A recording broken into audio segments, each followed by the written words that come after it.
Dia, kita tak tahu pun dia doa kat kita. Kita tak tahu, tapi dia doa dekat kita. Dia ikhlas. Doa itu sangat mahal.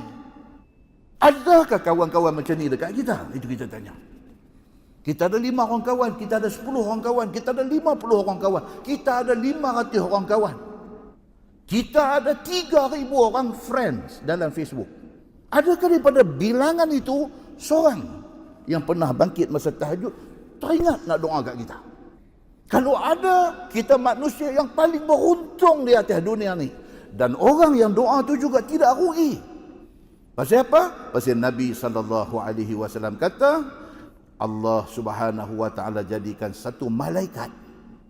Malaikat tu doa balik dekat kawan yang doa kawan dia ni. Malaikat tu kata apa? Walaka bimithlin. Macam mana hang minta dekat dia, macam itulah Allah bagi dekat hang.